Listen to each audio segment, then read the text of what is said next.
Thank you guys so much for 7,000 subscribers. This is the 7K special. What if Goku was evil? Goku crash lands on Earth, creating a massive crater which garners the attention of the isolated Gohan. He rushes to see what all that noise is, but what he finds will change his life forever. A baby, who he decides to adopt.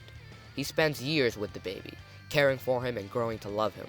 While at first the boy is rowdy, and sometimes decides to attack him, that's a flaw a martial artist can easily handle. But one night, Goku would look up at the full moon and start to transform into a beast. He rips the bag he was being carried in, and surprises Gohan, who looks on in horror at what he's becoming. Goku's clothes rip, and he turns into a monstrous being, the Uzaru. This great ape slams down on Gohan, who just barely dodges. Gohan is taken aback, not realizing the extent of what just took place. Where's Goku? What is this beast? And what is going on? These questions run through Gohan's mind as he eventually comes to the realization that whatever is happening, he won't find any answers until he somehow defeats this beast. The Uzaru starts to rampage, destroying an entire landscape with the stomp of his foot. Gohan starts to punch and kick, doing some damage, but nothing too much. The ape isn't going down. Gohan decides to pull out his attack, something so powerful he hadn't used it in decades. He uses the Kamehameha.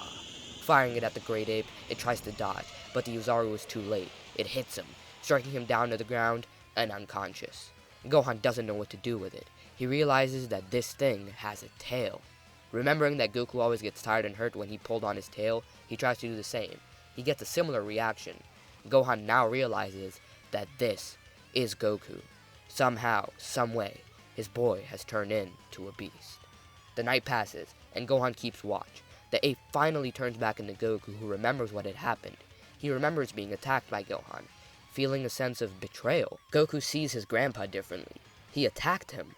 When the next full moon comes around, however, Goku's rage is amplified by the beast. He charges at Gohan, feeling all that anger he felt before, but it's relentless, it's multiplied.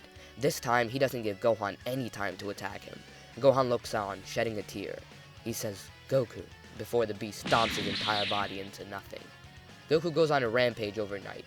When morning hits, he remembers everything that took place. He remembers killing his so-called grandpa, but it doesn't bother him. He simply goes back to doing the things he was taught to do, living in solitude for years. This isolation drives Goku slightly crazy. He starts to talk to himself. He starts doing things that he otherwise wouldn't do. When one day a girl named Bulma strikes him with a car, instead of receiving a friendly like Goku, she receives one who's slightly insane and hasn't had any human interaction in years. Bulma tries to bribe him, but nothing works. She tries to take his Dragon Ball, which provokes a reaction. He no longer keeps it to remember how great his grandpa was.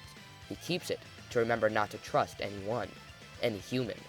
Bulma, however, promises him a wish if he helps her retrieve these Dragon Balls. Goku doesn't much care, but he gets an idea. Will he get to fight strong people? That's the one thing he's always wanted to do. The only thing he misses about his grandpa. He doesn't have anyone to train with anymore. Bulma just says yes in order to get the Dragon Balls, but she doesn't really know. Goku and Bulma travel on, and in their journey discover a turtle. Goku chooses not to help it, however. He and Bulma instead head towards the location of the next Dragon Ball, which still leads them to Roshi. Roshi still doesn't have Turtle, but that doesn't change anything. Roshi gives the Dragon Ball in exchange for, well, we all know what it was. He offers them the Nimbus if they find Turtle for him, but neither of them, not even Goku, can ride it. His heart is no longer just pure, it's simply dark. The next person they encounter is Oolong, the shape-shifting pig. He's terrorizing a village, which Goku doesn't seem to appreciate. He initially follows along with Bulma's plan, but it goes off the rails once Oolong attacks him. Instead of fighting him normally, in the respectful martial arts way, Goku brutally attacks him, bloodying him and breaking bones in his body. He's disappointed by the lack of a challenge, but they get the Dragon Ball. After they run into Yamcha, Goku remains hungry. However, he's still able to fight him. Goku and Yamcha charge at each other, with Yamcha using the Wolf Fang Fist to almost beat him. Goku and Bulma run away for now, but he is hell-bent on revenge already. Knowing that he couldn't beat someone doesn't sit well with him. Goku, once fueled up, looks for Yamcha and finds him. But he doesn't leave the man alive. Once he beats him, he kicks his neck, snapping it. Puar simply runs away, and Goku has no interest in chasing behind. He got the revenge he wanted on Yamcha. They then run into the Ox King, who frightens Bulma. Goku attempts to fight him, but he isn't able to do anything, which greatly bothers him. Luckily, Ox has no intention to hurt the kid. They get the next Dragon Ball, but Chi-Chi and Goku don't have a pleasant interaction. Goku doesn't want anything to do with her, which makes Chi-Chi want to train up and impress him someday. That'll come into play later. They get captured by Pilaf, but Goku sees the full moon, and the feeling of rage and hunger is filled in him once more.